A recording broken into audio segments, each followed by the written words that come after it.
Bonjour et bienvenue sur le site quadilabible.com.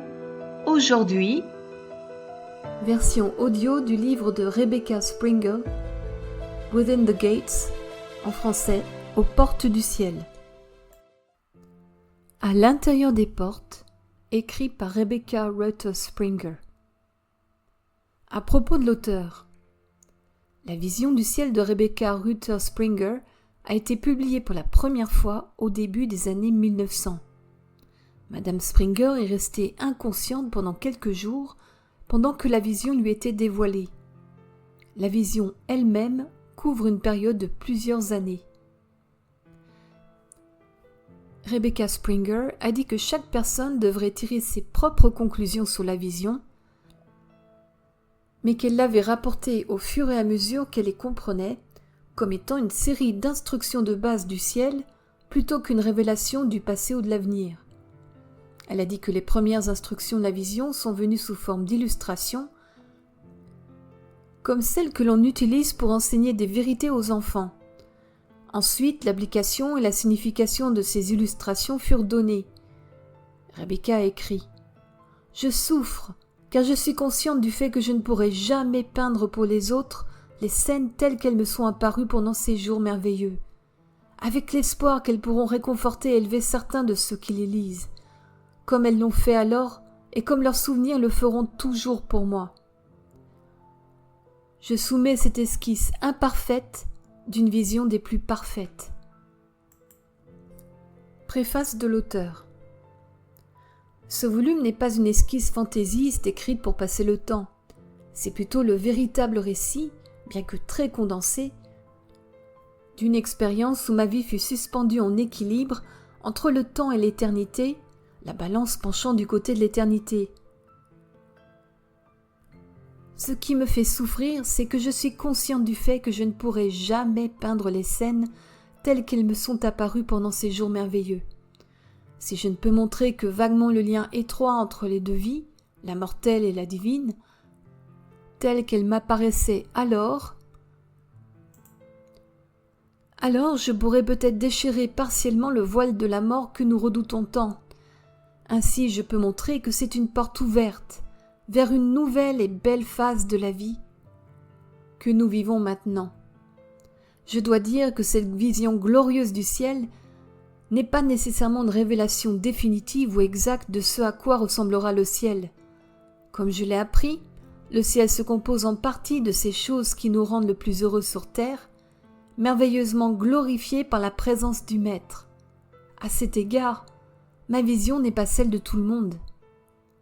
Si l'une des scènes représentées semble irrévérencieuse compte tenu de notre formation chrétienne ici-bas, je peux seulement dire « je la donne comme elle m'est venue ». Dans ces heures étranges et heureuses, l'étroite fusion des deux vies, si enveloppée de la sollicitude vigilante et de l'amour tendre du Père, me remplissait d'une joie indicible. Les retrouvailles d'amis, les désirs satisfaits et les heureuses surprises, tout cela intensifié et illuminé par la révérence, l'amour et l'adoration que tous les cœurs donnaient à la Sainte Trinité, me sont apparus comme un aperçu le plus parfait de cette vie bienheureuse dont nous rêvons si tendrement. Je soumets cette esquisse imparfaite d'une vision des plus parfaites, avec l'espoir qu'elle pourra réconforter et élever l'âme de ceux qui la lisent. Chapitre 1. Le voyage commence. À plusieurs centaines de kilomètres de chez moi et de mes amis, j'étais très malade depuis de nombreuses semaines.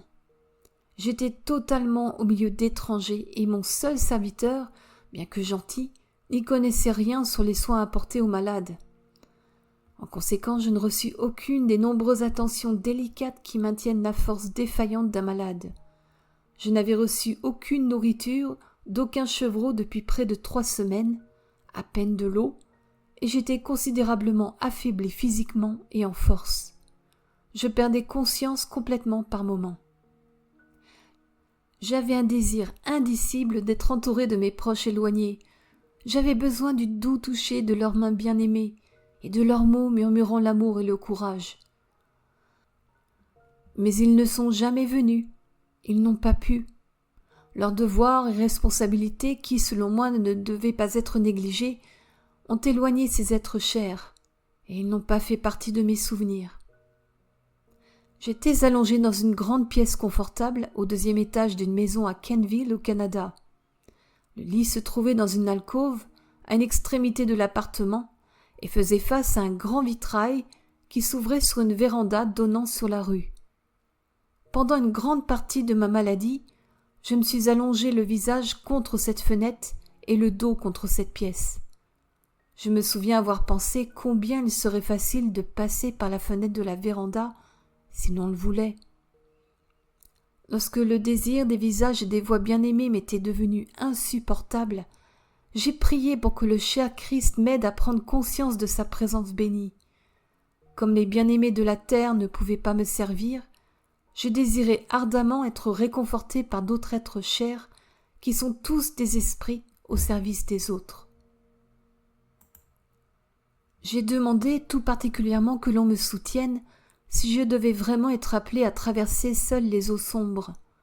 Ce n'était pas une prière en l'air, et la réponse est venue rapidement, très rapidement. Toutes les angoisses et tous les soucis s'évanouirent de mon cœur, comme un vêtement usé, et la paix du Christ m'enveloppa. J'étais prête à attendre le temps de Dieu pour que ceux qui m'étaient si chers viennent, et je me disais souvent, s'il n'y en a pas ici-bas, il y en aura là-haut. Il n'y a aucune crainte d'être déçu par ceux d'en haut. En ces jours merveilleux de souffrance agonisante et de grande paix, j'ai senti que j'avais vraiment trouvé comme jamais auparavant ce lieu de refuge, ces bras éternels. Ils m'ont soulevé, ils m'ont soutenu, ils m'ont enveloppé. Je m'y reposais comme une enfant fatiguée sur le sein de sa mère. Par un sombre matin froid et orageux, après une journée et une nuit de souffrance intense, il me semblait que je me tenais par terre près du lit devant le vitrail. Quelqu'un se tenait à côté de moi. Quand j'ai levé les yeux, j'ai vu que c'était le frère préféré de mon mari, qui avait traversé le déluge il y a de nombreuses années.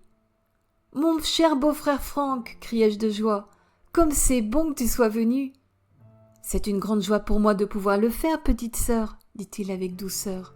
« On y va maintenant ?» Il m'attira vers la fenêtre. J'ai tourné la tête et regardé en arrière dans la pièce que je sentais être sur le point de quitter pour toujours. C'était, comme d'habitude, bien rangé, une pièce gaie et jolie.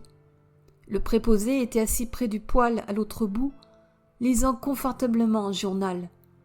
Sur le lit tourné vers la fenêtre, il resta un moment allongé, immobile avec l'ombre d'un sourire sur le pauvre visage usé. Franck m'attira doucement et je cédai.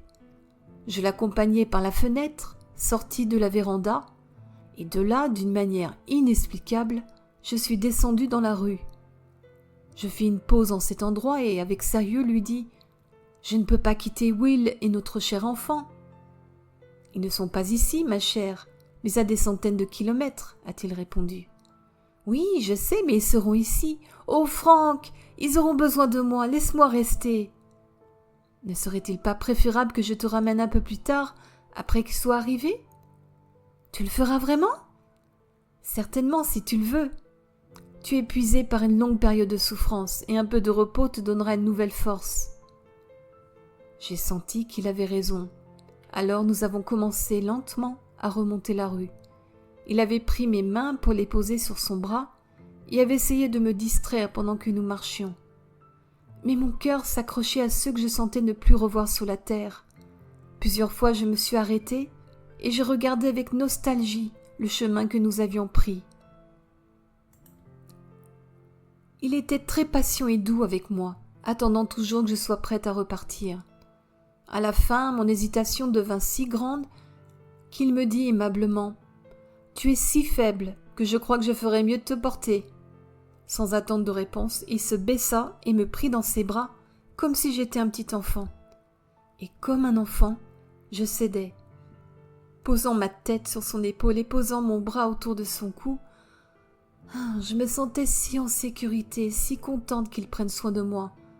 Il me semblait si reposant après cette longue lutte solitaire d'avoir quelqu'un qui assume la responsabilité de prendre soin de moi avec autant de tendresse.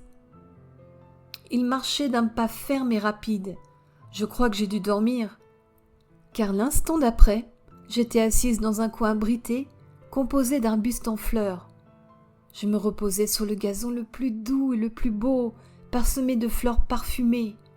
Beaucoup d'entre elles étaient des fleurs que j'avais connues et aimées sur terre.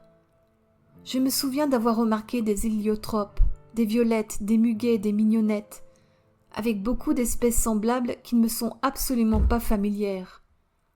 Mais, même dans ce premier instant, j'ai observé à quel point chaque plante et fleur était parfaite. Par exemple, l'héliotrope, qui sur terre se transforme souvent en longues gerbes vaporeuses, y poussait sur des tiges courtes et lisses.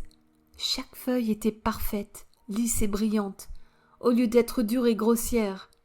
Les fleurs sortaient de l'herbe épaisse, comme du velours, avec des visages doux et heureuses, comme si elles invitaient à une admiration sans retenue. Quelle scène j'ai vue en essayant ce coussin moelleux et parfumé, isolé et pourtant non caché. Au loin, bien au-delà des limites de ma vision, s'étendait ce merveilleux champ d'herbes et de fleurs parfaites. Des arbres tout aussi merveilleux y poussaient, dont les branches tombantes étaient chargées de fleurs esquises et de fruits de toutes sortes. Je me suis prise à penser à la vision de Jean sur l'île de Patmos et à l'arbre de vie qui poussait au milieu du jardin, portant 12 sortes de fruits, et les feuilles de l'arbre étaient pour la guérison des nations. Apocalypse 22, verset 2. Sous les arbres, en de nombreux groupes joyeux, de petits enfants riaient et jouaient. Ils couraient partout remplis de joie et attrapaient des oiseaux aux ailes brillantes qui voletaient parmi eux, comme s'ils participaient à leur sport.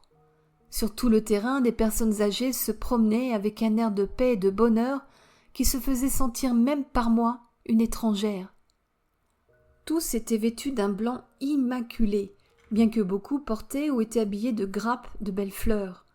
En regardant leurs visages heureux et leurs robes immaculées, je me suis de nouveau dit « Ce sont ceux qui, oui, tu as lavé leurs robes, et tu les as blanchis dans le sang de l'agneau. » Apocalypse 7, 14. Partout où je regardais, je voyais à demi cachées par les arbres d'élégantes et belles maisons à l'architecture étrangement attrayante. J'ai pensé que ce devaient être les maisons des heureux habitants de ce lieu enchanté. J'aperçus des fontaines étincelant dans toutes les directions, et près de moi coulait une rivière placide dont l'eau était claire comme du cristal.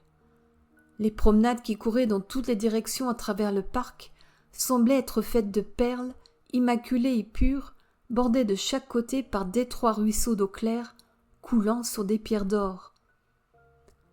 La seule pensée qui m'est venue à l'esprit en ayant le souffle coupé en regardant cette scène a été « Pureté, pureté !» Il n'y avait pas l'ombre d'une poussière, d'une tache de pourriture sous les fruits ou les fleurs. Tout était parfait, tout était pur. L'herbe et les fleurs semblaient fraîchement lavées par les averses d'été, et pas un seul brin n'était d'une autre couleur que le vert le plus brillant. L'air était doux et embaumé, bien que vivifiant. Au lieu de la lumière du soleil, il y avait partout une gloire dorée et rose. Cela ressemblait à la lueur d'un coucher de soleil du sud au milieu de l'été. Comme je respirais avec un bref et rapide soupir de joie, j'entendis mon beau-frère qui se tenait à côté de moi dire doucement « Eh bien ?» En levant les yeux, j'ai découvert qu'il me regardait avec un vif plaisir. J'avais, sous l'effet de mon immense surprise et grande joie, complètement oublié sa présence. Sa question me fit revenir à moi.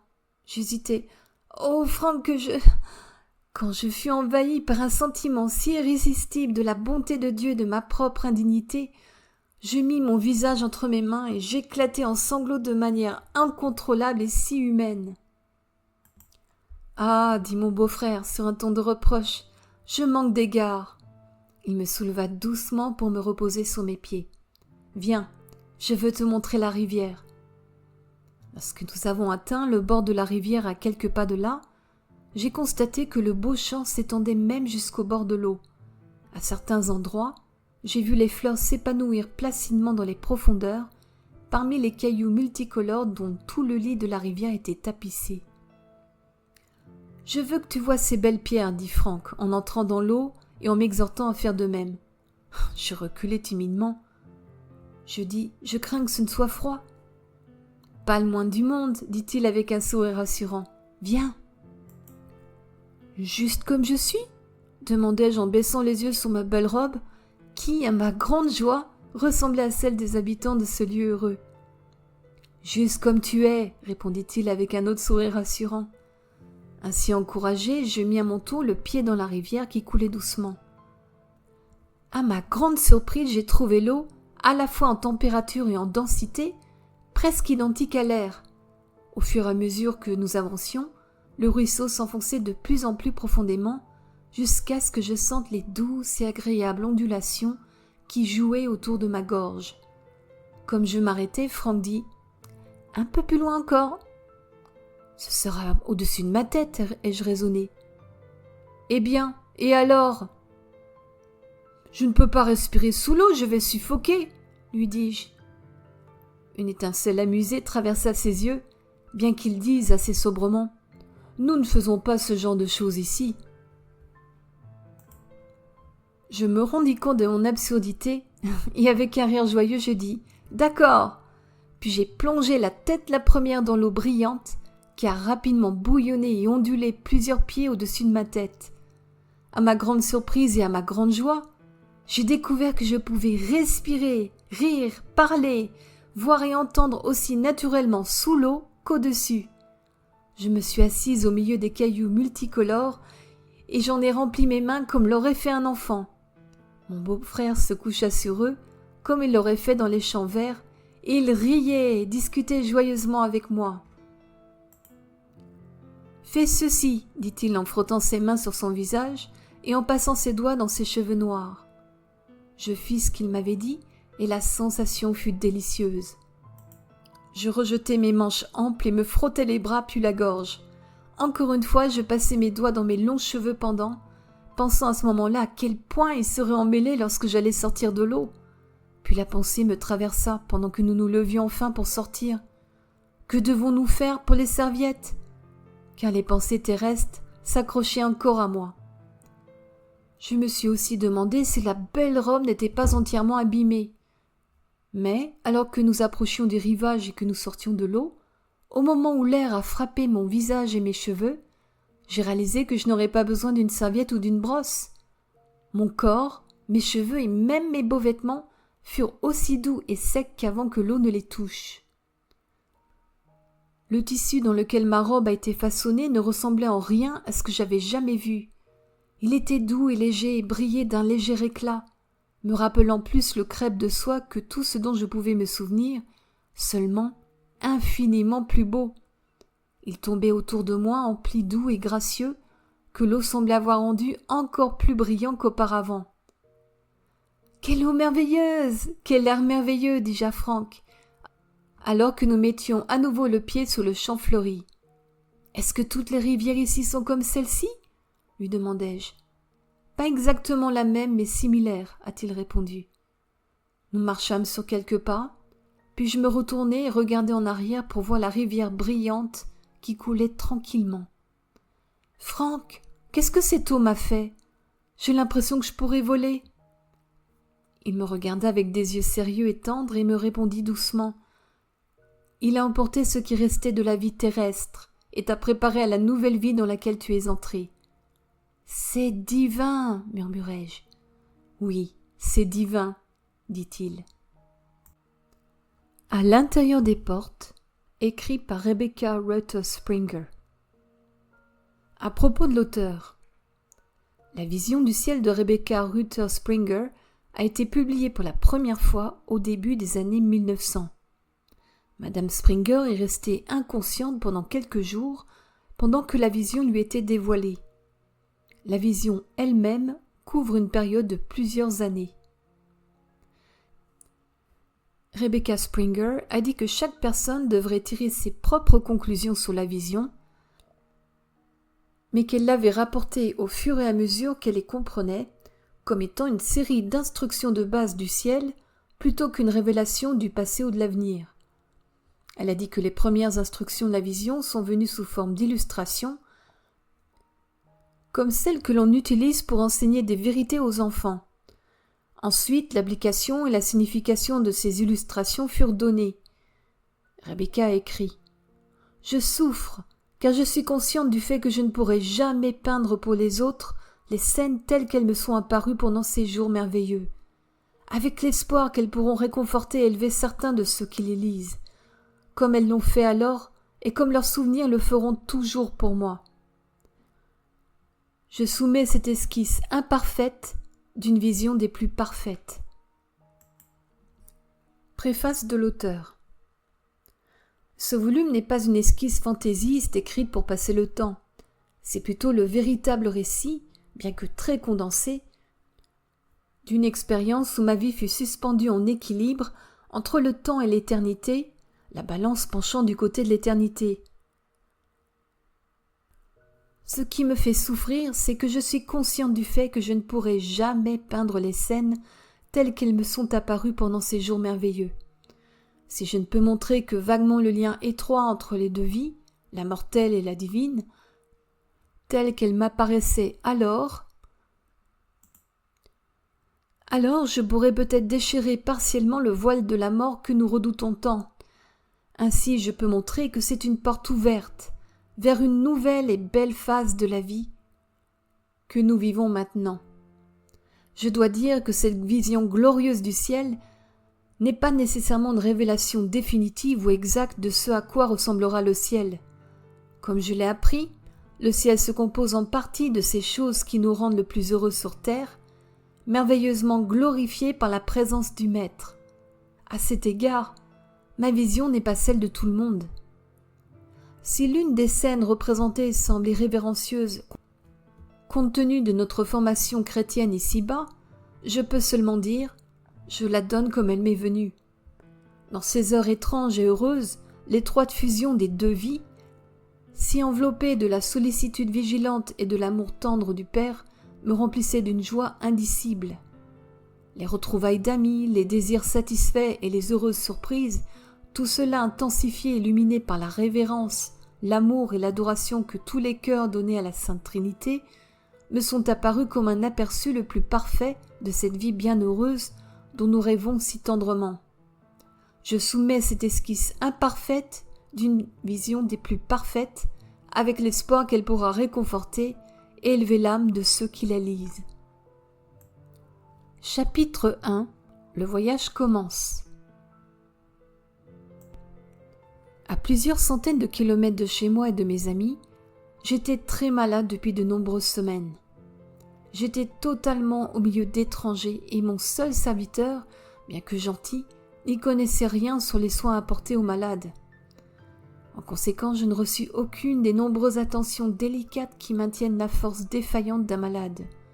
Je n'avais reçu aucune nourriture d'aucun chevreau depuis près de 3 semaines, à peine de l'eau, et j'étais considérablement affaibli physiquement et en force. Je perdais conscience complètement par moments. J'avais un désir indicible d'être entouré de mes proches éloignés. J'avais besoin du doux toucher de leurs mains bien-aimées et de leurs mots murmurant l'amour et le courage. Mais ils ne sont jamais venus. Ils n'ont pas pu. Leurs devoirs et responsabilités, qui, selon moi, ne devaient pas être négligés, ont éloigné ces êtres chers, et ils n'ont pas fait partie de mes souvenirs. J'étais allongé dans une grande pièce confortable au 2e étage d'une maison à Kenville, au Canada. Le lit se trouvait dans une alcôve, à une extrémité de l'appartement, et faisait face à un grand vitrail qui s'ouvrait sur une véranda donnant sur la rue. Pendant une grande partie de ma maladie, je me suis allongé le visage contre cette fenêtre et le dos contre cette pièce. Je me souviens avoir pensé combien il serait facile de passer par la fenêtre de la véranda si l'on le voulait. Lorsque le désir des visages et des voix bien-aimées m'était devenu insupportable, j'ai prié pour que le cher Christ m'aide à prendre conscience de sa présence bénie. Comme les bien-aimés de la terre ne pouvaient pas me servir, je désirais ardemment être réconforté par d'autres êtres chers qui sont tous des esprits au service des autres. J'ai demandé tout particulièrement que l'on me soutienne si je devais vraiment être appelée à traverser seule les eaux sombres. Ce n'était pas une prière en l'air, et la réponse est venue rapidement, très rapidement. Toutes les angoisses et tous les soucis s'évanouirent de mon cœur, comme un vêtement usé, et la paix du Christ m'enveloppa. J'étais prête à attendre le temps de Dieu pour que ceux qui m'étaient si chers viennent. Et je me disais souvent, s'il n'y en a pas ici-bas, il y en aura là-haut. Il n'y a aucune crainte d'être déçu par ceux d'en haut. En ces jours merveilleux de souffrance agonisante et de grande paix, j'ai senti que j'avais vraiment trouvé comme jamais auparavant ce lieu de refuge, ces bras éternels. Ils m'ont soulevé, ils m'ont soutenu, ils m'ont enveloppé. Je m'y reposais comme une enfant fatiguée sur le sein de sa mère. Par un sombre matin froid et orageux, après une journée et une nuit de souffrance intense, il me semblait que je me tenais par terre près du lit devant le vitrail. Quelqu'un se tenait à côté de moi. Quand j'ai levé les yeux, j'ai vu que c'était le frère préféré de mon mari, qui avait traversé le déluge il y a de nombreuses années. « Mon cher beau-frère Franck !» criai-je de joie. « Comme c'est bon que tu sois venu !»« C'est une grande joie pour moi de pouvoir le faire, petite sœur, » dit-il avec douceur. « On y va maintenant ?» Il m'attira vers la fenêtre. J'ai tourné la tête et regardé en arrière dans la pièce que je sentais être sur le point de quitter pour toujours. C'était, comme d'habitude, bien rangé, une pièce gaie et jolie. Le préposé était assis près du poêle à l'autre bout, lisant confortablement un journal. Sur le lit tourné vers la fenêtre, il resta un moment allongé, immobile avec l'ombre d'un sourire sur le pauvre visage usé. Franck m'attira doucement et je cédai. Je l'accompagnai par la fenêtre, sortis de la véranda, et de là, d'une manière inexplicable, je suis descendu dans la rue. Je fis une pause en cet endroit et, avec sérieux, lui dis « Je ne peux pas quitter Will et notre cher enfant. »« Ils ne sont pas ici, ma chère, mais à des centaines de kilomètres, » a-t-il répondu. « Oui, je sais, mais ils seront ici. Oh, Franck, ils auront besoin de moi, laisse-moi rester. » « Ne serait-il pas préférable que je te ramène un peu plus tard, après qu'ils soient arrivés ? » ?»« Tu le feras vraiment ? » ?»« Certainement, si tu le veux. Tu es épuisé par une longue période de souffrance, et un peu de repos te donnera une nouvelle force. » J'ai senti qu'il avait raison. Alors nous avons commencé lentement à remonter la rue. Il avait pris mes mains pour les poser sur son bras et avait essayé de me distraire pendant que nous marchions. Mais mon cœur s'accrochait à ceux que je sentais ne plus revoir sur la terre. Plusieurs fois je me suis arrêtée et je regardais avec nostalgie le chemin que nous avions pris. Il était très patient et doux avec moi, attendant toujours que je sois prête à repartir. À la fin, mon hésitation devint si grande qu'il me dit aimablement « Tu es si faible que je crois que je ferais mieux de te porter. » Sans attendre de réponse, il se baissa et me prit dans ses bras comme si j'étais un petit enfant. Et comme un enfant, je cédai. Posant ma tête sur son épaule et posant mon bras autour de son cou, je me sentais si en sécurité, si contente qu'il prenne soin de moi. Il me semblait si reposant, après cette longue lutte solitaire, d'avoir quelqu'un qui assume la responsabilité de prendre soin de moi avec autant de tendresse. Il marchait d'un pas ferme et rapide. Je crois que j'ai dû dormir, car l'instant d'après, j'étais assise dans un coin abrité, composé d'arbustes en fleurs. Je me reposais sur le gazon le plus doux et le plus beau, parsemé de fleurs parfumées. Beaucoup d'entre elles étaient des fleurs que j'avais connues et aimées sur terre. Je me souviens d'avoir remarqué des héliotropes, des violettes, des muguets, des mignonnettes, avec beaucoup d'espèces semblables qui ne me sont absolument pas familières. Mais, même dans ce premier instant, j'ai observé à quel point chaque plante et fleur était parfaite. Par exemple, l'héliotrope, qui sur terre se transforme souvent en longues gerbes vaporeuses, y poussait sur des tiges courtes et lisses. Chaque feuille était parfaite, lisse et brillante, au lieu d'être dure et grossière. Les fleurs sortaient de l'herbe épaisse, comme du velours, avec des visages doux et heureuses, comme si elles invitaient à une admiration sans retenue. Quelle scène j'ai vue en essayant ce coussin moelleux et parfumé, isolé et pourtant non caché. Au loin, bien au-delà des limites de ma vision, s'étendait ce merveilleux champ d'herbes et de fleurs parfaites. Des arbres tout aussi merveilleux y poussaient, dont les branches tombantes étaient chargées de fleurs esquises et de fruits de toutes sortes. Je me suis prise à penser à la vision de Jean sur l'île de Patmos et à l'arbre de vie qui poussait au milieu du jardin, portant 12 sortes de fruits, et les feuilles de l'arbre étaient pour la guérison des nations. Apocalypse 22, verset 2. Sous les arbres, en de nombreux groupes joyeux, de petits enfants riaient et jouaient. Ils couraient partout remplis de joie et attrapaient des oiseaux aux ailes brillantes qui voletaient parmi eux, comme s'ils participaient à leur sport. Sur tout le terrain, des personnes âgées se promenaient avec un air de paix et de bonheur qui se faisait sentir même par moi une étrangère. Tous étaient vêtus d'un blanc immaculé, bien que beaucoup portaient ou étaient habillés de grappes de belles fleurs. En regardant leurs visages heureux et leurs robes immaculées, je me suis de nouveau dit « Ce sont ceux qui, oui, tu as lavé leurs robes et tu les as blanchis dans le sang de l'agneau. » Apocalypse 7, 14. Partout où je regardais, je voyais à demi cachées par les arbres d'élégantes et belles maisons à l'architecture étrangement attrayante. J'ai pensé que ce devaient être les maisons des heureux habitants de ce lieu enchanté. J'aperçus des fontaines étincelant dans toutes les directions, et près de moi coulait une rivière placide dont l'eau était claire comme du cristal. Les promenades qui couraient dans toutes les directions à travers le parc semblaient être faites de perles, immaculées et pures, bordées de chaque côté par d'étroits ruisseaux d'eau claire, coulant sur des pierres d'or. La seule pensée qui m'est venue à l'esprit en ayant le souffle coupé en regardant cette scène a été « Pureté, pureté !» Il n'y avait pas l'ombre d'une poussière, d'une tache de pourriture sous les fruits ou les fleurs. Tout était parfait, tout était pur. L'herbe et les fleurs semblaient fraîchement lavées par les averses d'été, et pas un seul brin n'était d'une autre couleur que le vert le plus brillant. L'air était doux et embaumé, bien que vivifiant. Au lieu de la lumière du soleil, il y avait partout une gloire dorée et rose. Cela ressemblait à la lueur d'un coucher de soleil du sud au milieu de l'été. Comme je respirais avec un bref et rapide soupir de joie, j'entendis mon beau-frère qui se tenait à côté de moi dire doucement « Eh bien ?» En levant les yeux, j'ai découvert qu'il me regardait avec un vif plaisir.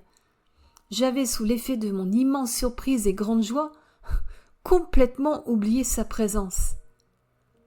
Sa question me fit revenir à moi. J'hésitais. « Oh, Franck, que je... » Quand je fus envahi par un sentiment si irrésistible de la bonté de Dieu et de ma propre indignité, je mis mon visage entre mes mains et j'éclatai en sanglots de manière incontrôlable et si humaine. « Ah, dit mon beau-frère sur un ton de reproche, je manque d'égard. » Il me souleva doucement pour me reposer sur mes pieds. « Viens, je veux te montrer la rivière. » Lorsque nous avons atteint le bord de la rivière à quelques pas de là, j'ai constaté que le beau champ s'étendait même jusqu'au bord de l'eau. À certains endroits, j'ai vu les fleurs s'épanouir placidement dans les profondeurs, parmi les cailloux multicolores dont tout le lit de la rivière était tapissé. « Je veux que tu vois ces belles pierres, dit Franck, en entrant dans l'eau et en m'exhortant à faire de même. Je reculai timidement. Je dis « Je crains que ce ne soit froid. » « Pas le moins du monde, dit-il avec un sourire rassurant. « Viens. » « Juste comme je suis ?» demandai-je en baissant les yeux sur ma belle robe, qui, à ma grande joie, ressemblait à celle des habitants de ce lieu heureux. « Juste comme tu es, » répondit-il avec un autre sourire rassurant. Ainsi encouragé, je mis à mon tour le pied dans la rivière qui coulait doucement. À ma grande surprise, j'ai trouvé l'eau, à la fois en température et en densité, presque identique à l'air. Au fur et à mesure que nous avancions, le ruisseau s'enfonçait de plus en plus profondément, jusqu'à ce que je sente les douces et agréables ondulations qui jouaient autour de ma gorge. Comme je m'arrêtais, Franck dit « Un peu plus loin encore. »« Ce sera au-dessus de ma tête, ai-je raisonné. »« Eh bien, Et alors ? Je ne peux pas respirer sous l'eau, je vais suffoquer, lui dis-je. Une étincelle amusée traversa ses yeux, bien qu'il dise assez sobrement « Nous ne faisons pas ce genre de choses ici. » Je me rendis compte de mon absurdité et avec un rire joyeux je dis « D'accord !» Puis j'ai plongé la tête la première dans l'eau brillante qui a rapidement bouillonné et ondulé plusieurs pieds au-dessus de ma tête. À ma grande surprise et à ma grande joie, j'ai découvert que je pouvais respirer, rire, parler, voir et entendre aussi naturellement sous l'eau qu'au-dessus. Je me suis assise au milieu des cailloux multicolores et j'en ai rempli mes mains comme l'aurait fait un enfant. Mon beau-frère se coucha sur eux, comme il l'aurait fait dans les champs verts, et il riait et discutait joyeusement avec moi. « Fais ceci, dit-il en frottant ses mains sur son visage et en passant ses doigts dans ses cheveux noirs. Je fis ce qu'il m'avait dit et la sensation fut délicieuse. Je rejetai mes manches amples et me frottai les bras puis la gorge. Encore une fois, je passai mes doigts dans mes longs cheveux pendants, pensant à ce moment-là à quel point ils seraient emmêlés lorsque j'allais sortir de l'eau. Puis la pensée me traversa pendant que nous nous levions enfin pour sortir. Que devons-nous faire pour les serviettes ? Car les pensées terrestres s'accrochaient encore à moi. Je me suis aussi demandé si la belle robe n'était pas entièrement abîmée. Mais, alors que nous approchions du rivage et que nous sortions de l'eau, au moment où l'air a frappé mon visage et mes cheveux, j'ai réalisé que je n'aurais pas besoin d'une serviette ou d'une brosse. Mon corps, mes cheveux et même mes beaux vêtements furent aussi doux et secs qu'avant que l'eau ne les touche. Le tissu dans lequel ma robe a été façonnée ne ressemblait en rien à ce que j'avais jamais vu. Il était doux et léger et brillait d'un léger éclat, me rappelant plus le crêpe de soie que tout ce dont je pouvais me souvenir, seulement infiniment plus beau. Il tombait autour de moi en plis doux et gracieux, que l'eau semblait avoir rendu encore plus brillant qu'auparavant. « Quelle eau merveilleuse ! Quel air merveilleux !» dis-je à Franck, alors que nous mettions à nouveau le pied sur le champ fleuri. « Est-ce que toutes les rivières ici sont comme celle-ci ?» lui demandai-je. « Pas exactement la même, mais similaire, a-t-il répondu. Nous marchâmes sur quelques pas, puis je me retournai et regardai en arrière pour voir la rivière brillante qui coulait tranquillement. « Franck, qu'est-ce que cette eau m'a fait ? J'ai l'impression que je pourrais voler. » Il me regarda avec des yeux sérieux et tendres et me répondit doucement. « Il a emporté ce qui restait de la vie terrestre et t'a préparé à la nouvelle vie dans laquelle tu es entré. »« C'est divin !» murmurai-je. « Oui, c'est divin, » dit-il.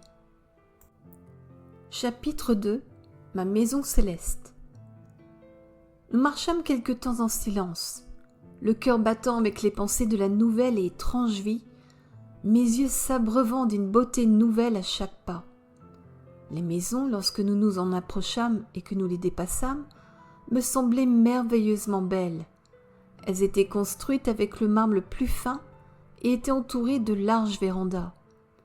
Les toits ou les dômes étaient soutenus par des colonnes massives ou délicates. Des marches sinueuses menaient à des chemins de promenade faits de perles et d'or. Le style de l'architecture ne ressemblait à rien de ce que j'avais vu. Les fleurs et les vignes qui poussaient luxueusement partout surpassaient en beauté même celles de mes rêves les plus brillants. Des visages heureux regardaient à travers ces murs à colonnes, et des voix heureuses résonnaient dans l'air pur de bien des demeures célestes. « Franck, où allons-nous » demandai-je. « À la maison, petite sœur, » répondit-il tendrement. « À la maison ? Nous avons une maison ? Semblable à celle-ci » demandai-je avec un grand désir dans mon cœur de crier de joie. « Viens et vois » fut sa seule réponse, en tournant dans un sentier qui menait à une maison d'une beauté exquise, dont les colonnes de marbre gris très clair brillaient à travers le vert des arbres en surplomb, avec la beauté la plus attrayante. Avant que je puisse le rejoindre, j'entendis une voix familière qui dit « Je devais être la première à te souhaiter la bienvenue. » En regardant autour de moi, j'ai vu le visage bien-aimé de ma chère amie, Madame Wickham. Oh ! Tout en pleurant pour se retrouver dans une étreinte des plus chaleureuses, Vous me pardonnerez, colonel Springer, dit-elle un instant plus tard, en tendant cordialement la main à mon beau-frère. Cela semble impardonnable de vous intercepter ainsi, presque dans la première heure, mais j'ai entendu dire qu'elle arrivait et je ne pouvais pas attendre. Maintenant que je regardais son visage et entendu sa chère voix, je vais patienter jusqu'à ce que je puisse la voir pour une longue conversation. Vous devez la voir maintenant, dit Franck cordialement. Allez, viens, insistai-je. Non, chers amis, pas maintenant. Tu sais, chère petite fleur, c'était l'ancien nom que j'avais depuis des années, nous avons toute l'éternité devant nous. Mais vous me l'amènerez bientôt, colonel Springer, dit-elle. Dès que je le pourrai, chère madame, répondit-il avec un regard expressif dans les yeux. Oui, je comprends, dit-elle doucement. Puis avec une chaleureuse poignée de main et l'injonction d'adieu d'un viens très vite, elle disparut rapidement de ma vue. C'est une femme bénie, dis-je. Quelle joie de la retrouver.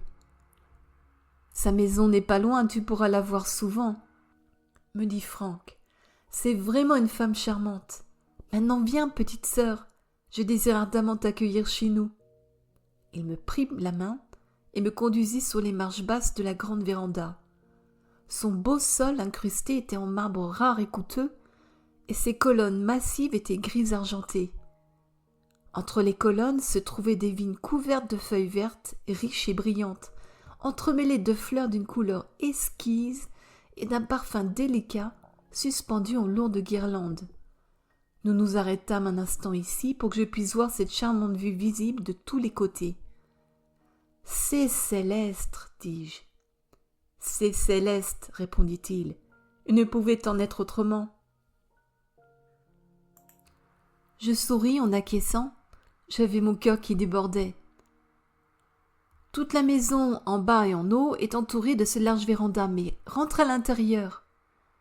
Il me conduisit par une porte, entre les colonnes de marbre, dans une grande salle de réception dont le sol marqueté, la fenêtre à meneaux et l'escalier large et bas me captivèrent à l'instant.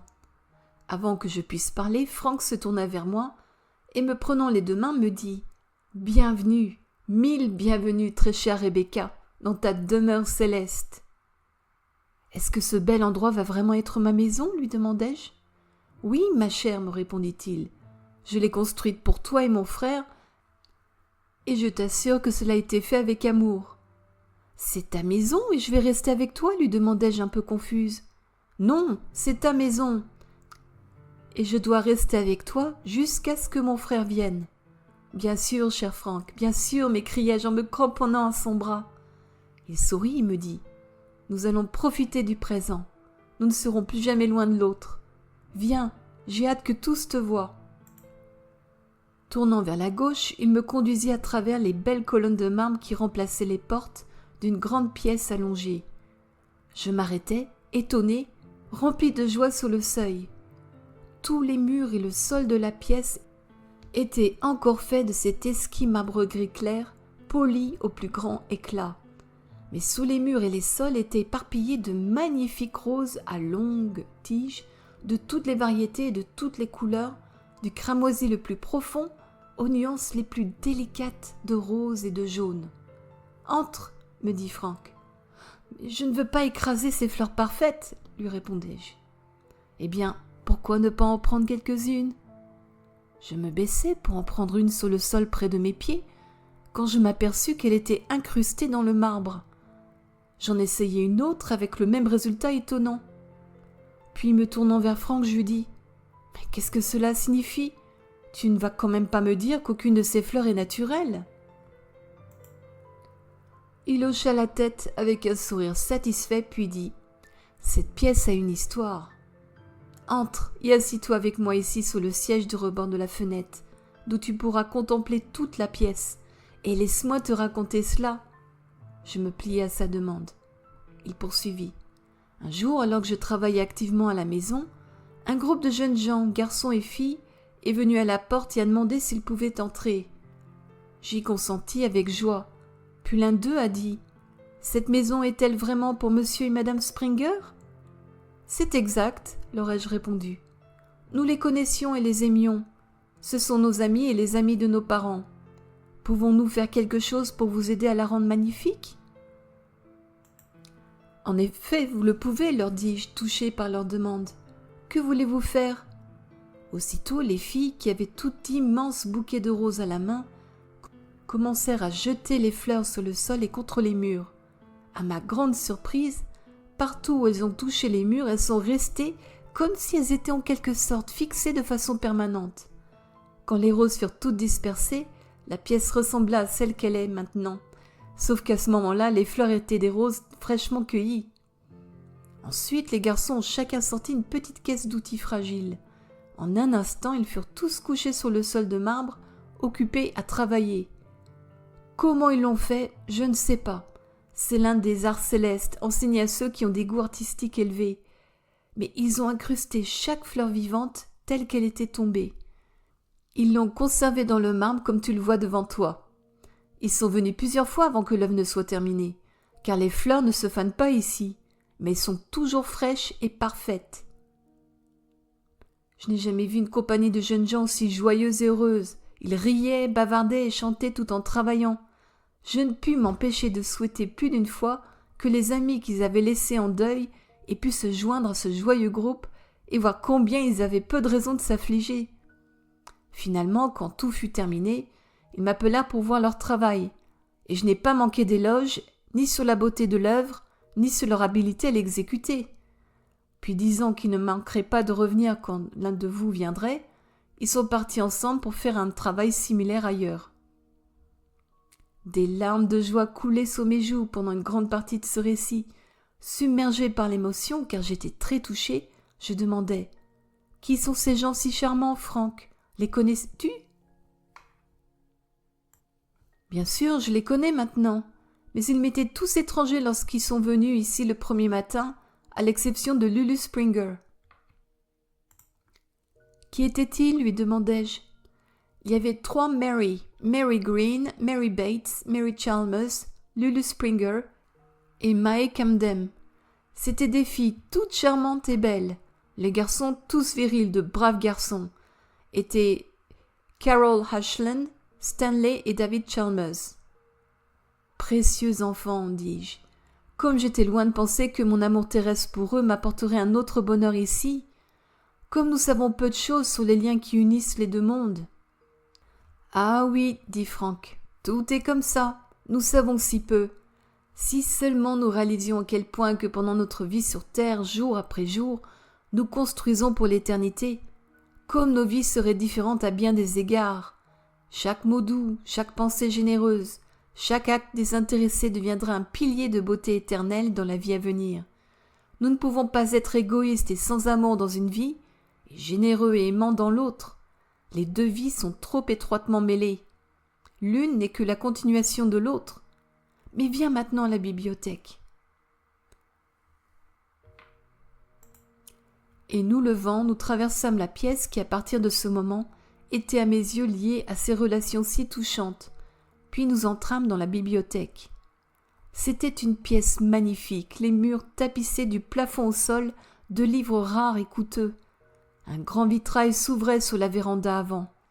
Une rangée semi-circulaire d'étagères, soutenue par de très délicats piliers de marbre gris d'environ 2 mètres de haut, s'étendait sur environ 4 mètres et demi dans la pièce principale, qui était spacieuse, et la coupait en 2 sections dans le sens de la longueur. Le côté concave du demi-cercle d'étagères se dirigeait vers l'entrée de la pièce. Tout près se trouvait un beau bureau, avec tout ce qu'il fallait pour l'utiliser.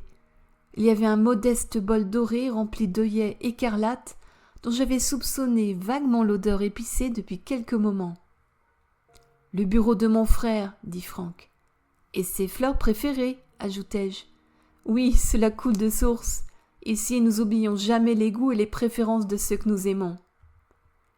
Je ne remarquai pas ces détails tout de suite, mais ils me parvinrent peu à peu à mesure que nous nous attardions à discuter ensemble. Ma première sensation en entrant dans la pièce fut une véritable surprise à la vue des livres. « Pourquoi avons-nous des livres au ciel ?» lui demandai-je. « Pourquoi pas ?» rétorqua mon beau-frère. « Mais quelles étranges idées, nous, mortels, avons des plaisirs et des devoirs de cette vie bénie. Nous semblons penser que la mort du corps signifie un changement complet de l'âme. Mais ce n'est pas le cas, loin de là. Nous apportons à cette vie les mêmes goûts, les mêmes désirs et les mêmes connaissances que nous avions avant la mort. Si ceci n'était pas assez pur et bon pour faire partie de cette vie, alors nous ne pourrions pas y entrer nous-mêmes. À quoi servirait notre longue vie consacrée à la poursuite d'une connaissance digne et légitime, si à la mort tout cela ne compte pour rien et que nous commencions cette vie dans une ligne de conduite et d'études entièrement différentes? Non, non! Si seulement nous pouvions tous comprendre, comme je l'ai déjà dit, que nous construisons pour l'éternité pendant nos vies terrestres. Plus les pensées sont pures, plus les ambitions sont nobles, plus les aspirations sont élevées, plus nous prenons un rang élevé parmi les armées du ciel. Plus nous suivrons avec ardeur les études et les devoirs dans notre vie en probation, plus nous serons préparés à les mener à bien encore et encore jusqu'à l'achèvement et la perfection en ce lieu. Mais les livres, qui les a écrits? Y a-t-il des livres que nous connaissions et aimions ici-bas? Lui demandai-je. Sans aucun doute, beaucoup d'entre eux. Tous ceux qui, en effet, ont contribué d'une manière ou d'une autre à élever l'esprit humain ou l'âme immortelle. Beaucoup des esprits considérés comme étant exceptionnels sur Terre acquièrent des points de vue si élevés et si étendus qu'ils continuent avec enthousiasme en entrant dans cette vie supérieure. Ils écrivent pour le bénéfice de ceux qui sont moins doués. Ils communiquent les points de vue les plus élevés et les plus forts qu'ils avaient eux-mêmes acquis, restant ainsi des dirigeants et des enseignants dans cette vie plus rare, comme ils l'étaient encore dans le monde. Faut-il s'attendre à ce que les grandes âmes de ceux qui viennent récemment de rejoindre nos rangs et qui ont élevé tant de vies pendant leur séjour sur la terre abandonnent leurs plumes? Ce n'est pas le cas. Quand ils auront bien appris leurs leçons, ils les rédigeront pour le bénéfice des autres, moins doués et qui doivent suivre. Il doit toujours y avoir des leaders dans cette vie divine, comme dans la vie antérieure, des leaders et des instructeurs dans de nombreuses lignes de pensée et variées. Mais toutes ces connaissances viendront à vous simplement et naturellement à mesure que vous grandissez dans cette nouvelle vie. Chapitre 3. La vie paradisiaque. Après un court repos dans cette belle pièce au milieu des livres, Franck m'a fait visiter toutes les pièces restantes de la maison. Chacune était parfaite et belle à sa manière, et chacune était distinctement et impérissablement gravée dans ma mémoire. Je ne parlerai que d'une autre salle pour le moment. En écartant les draperies grises et vaporeuses, bordées de la nuance d'ambre la plus délicate, qui pendait devant la porte à colonnes d'une belle pièce au 2e étage de la maison, il a dit « Ton endroit spécial à toi pour le repos et l'étude. » Tout le 2e étage de la maison à l'intérieur, au lieu d'être fini en marbre gris comme le 1er étage, a été fini avec des bois incrustés de textures satinées fines et de polissage rare.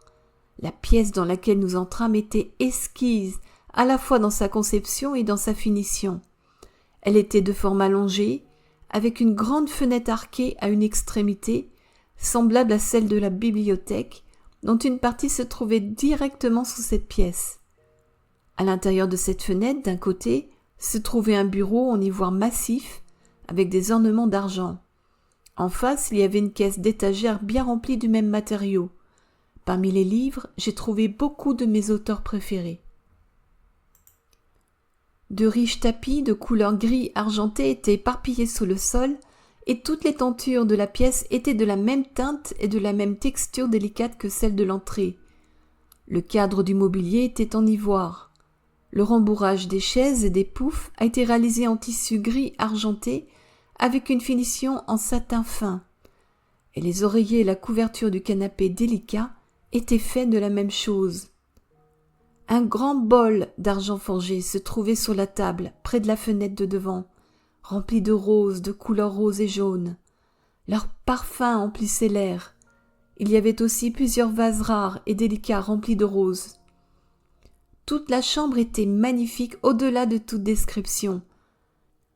Je l'ai vue bien des fois avant de saisir pleinement la plénitude de cette perfection. Tout mon être était plein d'adoration et de gratitude pour le grand amour qui m'avait guidé dans ce havre de repos, cette merveilleuse demeure de paix et de joie. Après avoir visité cet endroit charmant, nous sommes passés par la fenêtre ouverte sur la terrasse en marbre. Un escalier de marbre artistiquement fini descendait gracieusement de cette terrasse jusqu'à la pelouse sous les arbres. Il n'y avait aucun sentier d'aucune sorte qui s'approchait à son pied, seulement le gazon fleuri. Les branches chargées de fruits des arbres pendaient à portée de main depuis la terrasse, et je remarquai 7 types de fruits différents alors que je me tenais là ce matin. L'une d'elles ressemblait à notre fine poire Bartlett, mais beaucoup plus grosse et infiniment plus délicieuse au goût, comme je l'ai vite découvert. Une autre variété était en grappe. Son fruit était également en forme de poire, mais plus petit que le premier, et d'une consistance et d'une saveur similaires à la crème glacée la plus fine. Une troisième en forme de banane, qu'ils appelaient arbre à pain. Son goût était similaire à celui de nos délicats petits pains. Il me semblait, et il en fut ainsi, que la nourriture pour le festin le plus élégant était fournie ici sans travail ni soin. Franck rassembla quelques-unes des différentes variétés et m'invita à les essayer. Je le fis avec beaucoup de délectation et de fraîcheur. Le jus abondant du fruit ressemblant à une poire, dont j'ai oublié le nom distinctif, si je l'ai jamais su, s'écoulait abondamment sur mes mains et sur le devant de ma robe. « Ah, me lamentai-je, j'ai abîmé ma robe !» Franck cria en disant « Montre-moi les taches !» À mon grand étonnement, il n'y en avait aucune. « Regarde tes mains, me dit-il. » Je les trouvais propres et rosées, comme si elles sortaient tout juste du bain. « Qu'est-ce que cela signifie ?» Mes mains étaient couvertes du jus épais venant du fruit. « Simplement, répondit-il, qu'aucune impureté ne peut rester un instant dans ces terres. Rien ne se décompose, rien ne ternit ou ne défigure ou n'altère de quelque manière que ce soit la pureté ou la beauté universelle de ce lieu. Aussi vite que le fruit mûrit et tombe, tout ce qui n'est pas immédiatement récolté s'évapore, même la graine si elle est restée. J'avais remarqué qu'il n'y avait pas de fruits sous les arbres. Voilà donc quelle en était la raison. Et il n'entrera rien de souillé. Apocalypse 21, verset 27. Je citais pensivement. « C'est cela même, a-t-il répondu. C'est bien cela. » Nous redescendîmes les marches et entrâmes de nouveau dans la salle des fleurs. Tandis que j'admirais une fois de plus les roses incrustées, Franck demanda « De tous les amis que tu as au ciel, lequel désires-tu le plus voir ?»« Ma mère et mon père, » et je répondis vivement. Il sourit de manière si significative que je me suis de suite retournée. Là, avançant dans la longue pièce pour aller à ma rencontre, j'aperçus mon cher père et ma chère mère, et avec eux ma plus jeune sœur. Avec un cri de joie, je me suis précipitée dans les bras tendus de mon père, et j'ai entendu ce cher et familier « Ma précieuse fille !»« Enfin, enfin !» m'écriai-je en me cramponnant à lui. « Enfin, je t'ai à nouveau !»« Enfin !» répéta-t-il dans un profond souffle de joie. Puis il me laissa pour aller vers ma chère mère, et nous fûmes bientôt enlacés les uns aux autres. « Ma précieuse mère, ma chère enfant !» nous nous écrions en même temps. Ma sœur, nous prenant toutes les deux dans ses bras, s'écria avec un rire joyeux. « Je ne peux pas attendre, je ne serai pas en reste !» Dégageant un bras, je le jetai autour d'elle pour former le cercle heureux de notre amour à nouveau réuni. Oh, quelle joie! Même en rêve, j'ignorais que même le ciel puisse contenir une telle joie. Finalement, Franck, qui avait partagé notre joie, dit « Maintenant, je vais vous laisser à cette réunion bénie, car j'ai d'autres œuvres à faire. » « Oui, répondit mon père, il faut que tu ailles.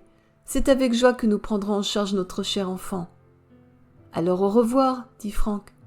N'oubliez pas ce repos, surtout pour celle qui est récemment entrée dans cette nouvelle vie.